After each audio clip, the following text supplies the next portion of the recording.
you were outside the Capitol, and you were out there. Taking photos of the building. The fence. The fence. It was the fence because it was significant to me that when this all started, when we had our first rally on May 1st, 2020. That was the first time during the pandemic everybody had come out for the first time. It was wonderful. You know, you could walk right up to the Capitol, up to the doors, up the steps. You know, you were free to walk about anywhere on the Capitol grounds. Well, after that rally, it all changed because it ended up being a pushback, back and forth, and there were arrests that day, there were fights, so Newsom locked off the whole Capitol. So from May 1st on, we no longer had access to the Capitol grounds. And, you know, he had his watchdogs, the CHP. It's not the police that he calls on, it's the CHP. So they, you know, that was their thing. They've been parked there ever since. So when Inauguration Day came and everybody was all afraid because of the insurrection and everything that had happened, I don't know what they were anticipating to happen in Sacramento, but Newsom decided, okay, I'm going to stick this big old fence up.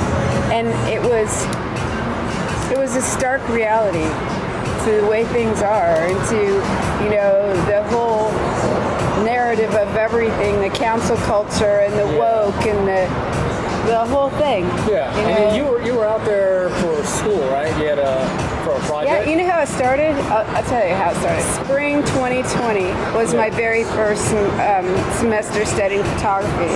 That's when I had my first 2 basic classes. So we were hijacked.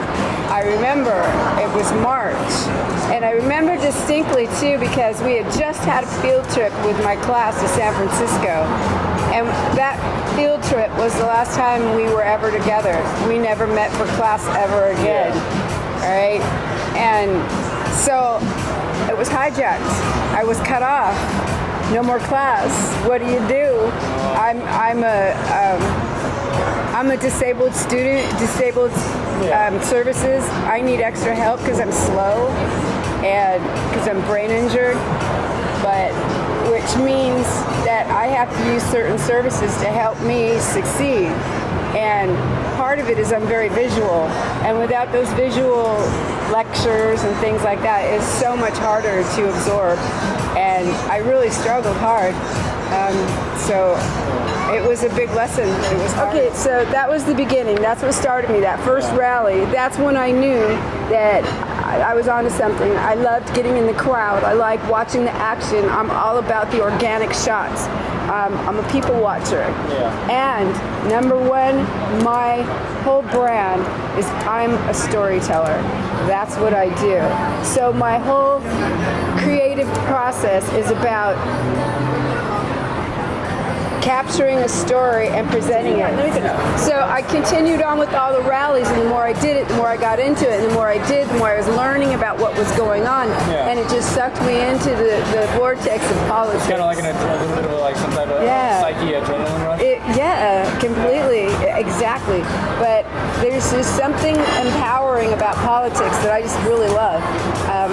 It's in my mindset. It's hard to describe. So anyhow, in all of this, I knew there would be some future somewhere in it, and I began to realize I liked the photojournalism part, the journalism part, and in that, I've been exploring that more. I went to this rally some time ago, in the beginning, and there was a guy in a wheelchair, and the guy was stuck, and I helped him out.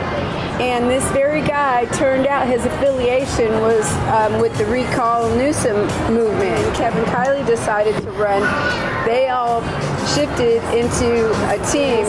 I got mixed up with these people. That guy took one of my pictures because he had been following me on Instagram. He took that picture and gave it to the campaign manager. 2 days later, the campaign manager calls me, and they want to use my work. And I'm still a student, and that blows me away because I never in a million years thought I would have that kind of success this early on. A year and a half in, after 3 classes, not 3 classes, but 3 semesters of photography and photojournalism. And it's just landing right in my lap. It's a natural. It's exactly what I'm supposed to do, and I know it. It's my niche.